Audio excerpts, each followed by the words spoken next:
have duplication, we have frustration.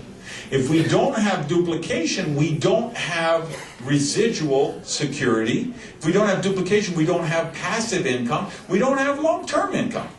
It's the difference. You hear us talk all the time about the difference between grinders and rock stars. And the more complexity we bring to our business, the more likelihood we become grinders. And see, stage 2, hacking the game, brings complexity. Stage 3, programming the game, brings dramatic amounts of more complexity. And the more complex we get, the less the duplication gets. So here's what we have to do if we want to win at this game of network marketing.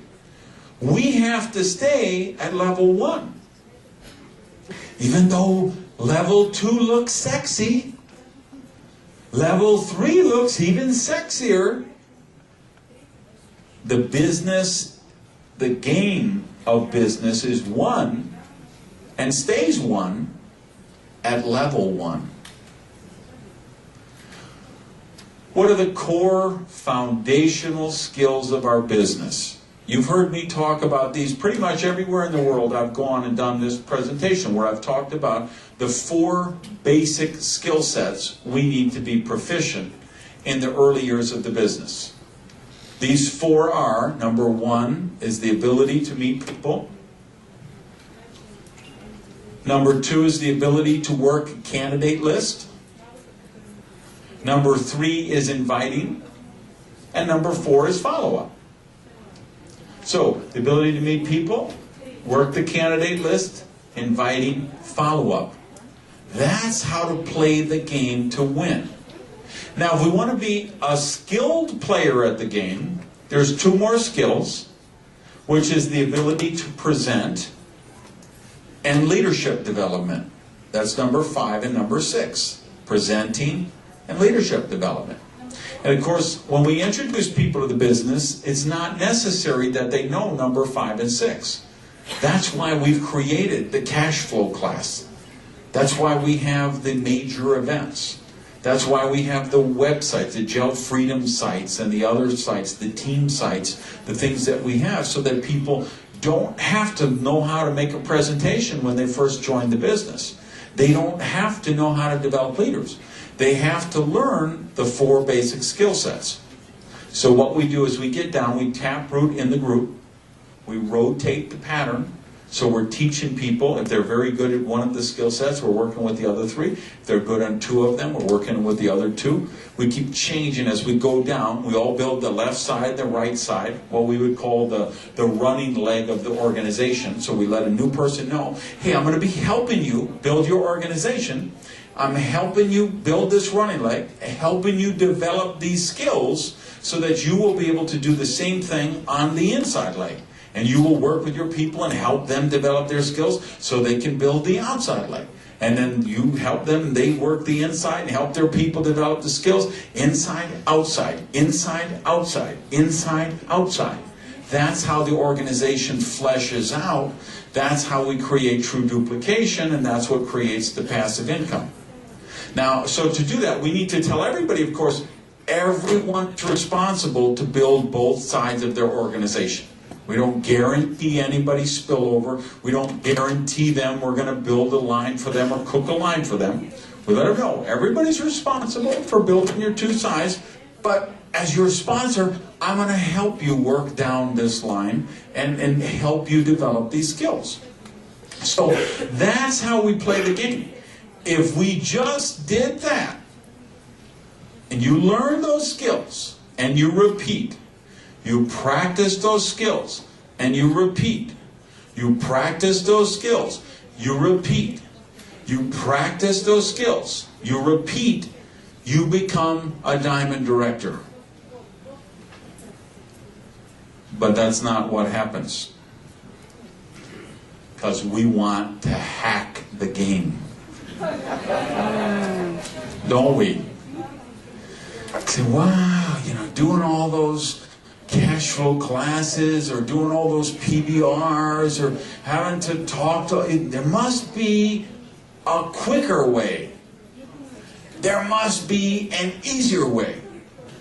There must be some way that I can hack the game so that I can go diamond quicker. So let me tell you, let's look at first what the game looks like. If we say, okay, Gage, what is the road to diamond? Just spell it out for me exactly. What does it look like with Agile Enterprises? This is what it looks like. I'm going to give you 6 things that are exactly what you have to do to become a diamond director with Agile. And only these 6 things. And when we get away from those 6 things, that's when we're trying to hack the system. So number 1 is, in A-Team, we call this the Agile Business Plan. In Best Group, they call it the GPS. In other words, it's that manual that we give a new team member when they first start, that shows them exactly the steps to go through to starting their business, where they're making their list of people, they're planning the presentations, they're learning what they're going to say to them when they invite them, they're setting their goals. We have our 10 core qualities that we teach our people. We have our goal setting worksheet. That's the first part of the equation, is the business plan.